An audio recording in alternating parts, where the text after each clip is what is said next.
وقف ترمیم ایکٹ کے خلاف شموگا میں مسلمانوں کی جانب سے 3 مئی کو احتجاجی جلسے کا انعقاد کیا گیا ہے، جس کا جلسہ سنی مرکزی عیدگاہ میں ہونے والا ہے۔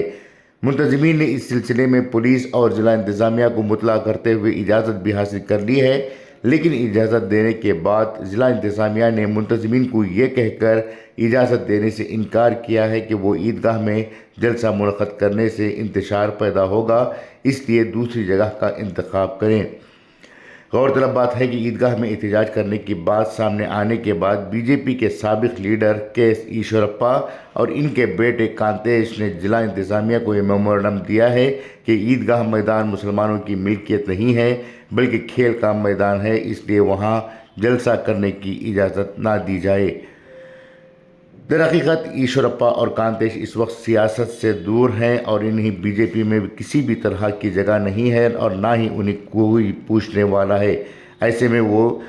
ریاست بھر میں انتشار پھیلانے، فتنے پھیلانے کا کام کر رہے ہیں۔ ایشورپا اور کانتیش کے اس مطالبے کے بعد ضلع انتظامیہ اور پولیس نے احتجاج کے منتظمین کو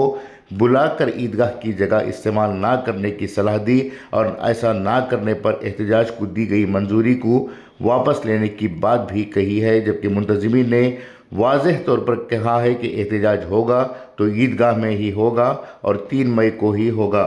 یہاں سب سے اہم سوال یہ ہے کہ لا اینڈ آرڈر کو جب کوئی بگاڑنے کی بات کرتا ہے تو اس کے خلاف قانونی کارروائی کرنے کی ذمہ داری پولیس کی ہوتی ہے، اور جب ایشورپا نے احتجاج کے دوران انتشار پیدا کرنے کی بات کہی ہے تو اس کے خلاف پولیس کارروائی کرنے کے بجائے الٹا مسلمانوں کو ہی جگہ بدلنے کی صلاح دے رہی ہے۔ آخر کب تک مسلمانوں کو ڈرا دھمکا کر بٹھایا جائے گا؟ عوام کا سوال یہ بھی ہے کہ آخر پولیس ان سنگ پریوار کے لیڈروں کو کھلا چھوڑ کر مسلمانوں پر ہی پابندیاں اور شرائط کیوں عائد کرتی ہے؟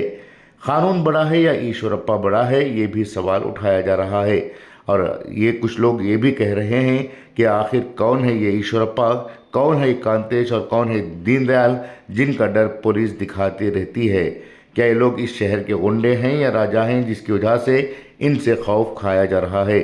دراصل وقف کے خلاف ہونے والے احتجاجی ریلی کا انعقاد شموگا کے سائنس فیلڈ سے شروع کرنے کا منصوبہ بنایا گیا تھا، لیکن بعد میں پولیس کے ساتھ تبادلہ خیال کرتے ہوئے منتظمین نے مسلم ہاسٹل کے پاس سے احتجاجی ریلی نکالنے کی بات کہی۔ ہر بات میں مسلمانوں کو ہی دبانے کی جو کوشش ہو رہی ہے، اس سے بات واضح ہو رہی ہے کہ پولیس جان چکی ہے کہ مسلمانوں کو کیسے بھی دبایا جا سکتا ہے، کیسے بھی منوایا جا سکتا ہے اور کیسے بھی ڈرایا جا سکتا ہے۔ اگر کوئی پرامن احتجاج میں رخنا ڈالنے کی دھمکی دے رہا ہے تو اس پر قانونی کارروائی کرنے کی ضرورت ہے، جو نہیں ہو رہی ہے۔ ان حالات میں مسلمانوں کو ڈٹ کر قانون کے دائرے میں سوال اٹھانے کی ضرورت محسوس کی جا رہی ہے۔ اگر ایسے ہی ہر بات پر ہودو بسورنا کہا جاتا رہا تو یہ بسورنا قصائی خانہ پہنچ جائے گا۔ ماضی میں بھی اس طرح سے مٹھی بھر لوگوں کا ڈر دکھا کر مسلمانوں کو ڈرپوک کیا گیا ہے، یا پھر مسلمانوں میں سے ہی چند ایک لیڈروں کو لے کر پولیس اپنا کام کر چکی ہے۔ بیورو رپورٹ، انقلاب نیوز، شموگا۔